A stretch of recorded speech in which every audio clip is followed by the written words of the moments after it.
All right, so we're here with Mike at the CDS talking about dental photography, and Mike's going to explain what's new with mobile photography, because I know a lot of dentists are interested in that. So Mike, you want to tell us about what's new in the industry and what's... Yeah. So the newer smartphones that have telephoto lenses, in the case of the iPhones, the ones that have 3 cameras, or the Samsungs and all the Androids, as long as they have a telephoto lens, they actually do a pretty decent job, and you can get nice magnification. The missing component is getting light in the mouth, down the buccal corridors on that retracted anterior view. Okay. I don't know if you'll be able to see as I demonstrate here, but the cameras automatically default to the wide angle setting, but if you go to the telephoto, you actually get pretty nice magnification. These lights are color corrected, daylight balanced, high CRI LEDs, so you're getting the absolute best color quality. Okay. Is that the brightest that these lights will go? No, this is actually the lowest setting. There's 8 levels of brightness, and they can get really, really bright. Wow, that is bright. The problem is you don't need the brightness, because what ends up happening is if I start bumping this up, you'll see a momentary change, but then it automatically backs the exposure down. So you're not changing anything because the phone is automatically adjusting for it, but you're going to run down the batteries much faster, and you're going to blind the patient at the higher settings. Okay. At this level, the built-in lithium-ion batteries will last 6 to 8 hours on a charge, continuously. That's good. I could probably we just leave it on all day. 10 patients with that. Yeah. And if you're turning it on and off between patients, obviously it's going to last longer than that. What about the app that you're using for that? Using the standard app that comes in the camera, or in the phone. So there's no adjustments with aperture, shutter speed, anything like that? No. I mean, there are other apps that you can control.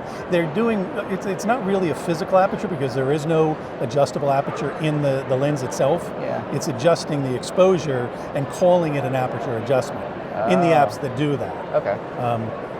But the built-in app works very nicely. If you do want to change the exposure, you can just tap, and when you've got that yellow box on the screen, you can change the exposure to get it exactly the way you like. Okay. But you're also free to use any apps that are available in the App Store for that particular phone. Is it iPhone 14 Pro? This is a 13 Pro. 13 Pro, yep. Okay.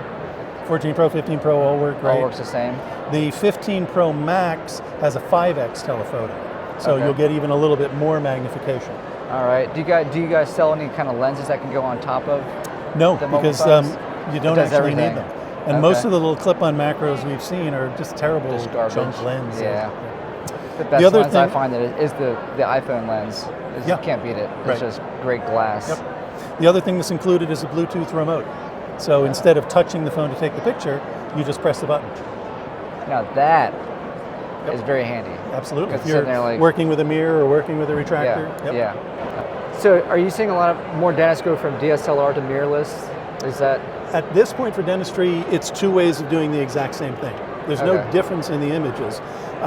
There isn't anything about a mirrorless or a DSLR that makes dental photos any different than each other. Right. The mirrorless are better for video.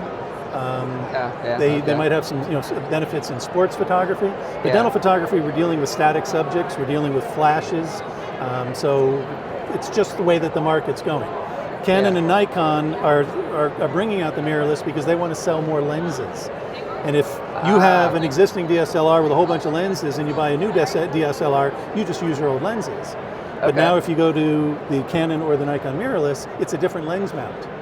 So this allows them to now sell more lenses. Okay. And what do you think is the best lens for intraorals? There's a few really nice ones. Canon's 100mm L macro is beautiful. Yeah. Is it $1 million? About $1,400 for the lens by itself. We're using this is actually a DSLR lens that we're using on the R mount with an adapter. Okay. For the reason we do that is the R100 for the Canon mirrorless doesn't have magnification ratios. You can't preset the magnification ratio you'd like. Well, if anybody's interested in buying any of these products, where could they find it? We're in Los Angeles. Our website is photomed.net. Photomed.net. And our phone number is right here. All right.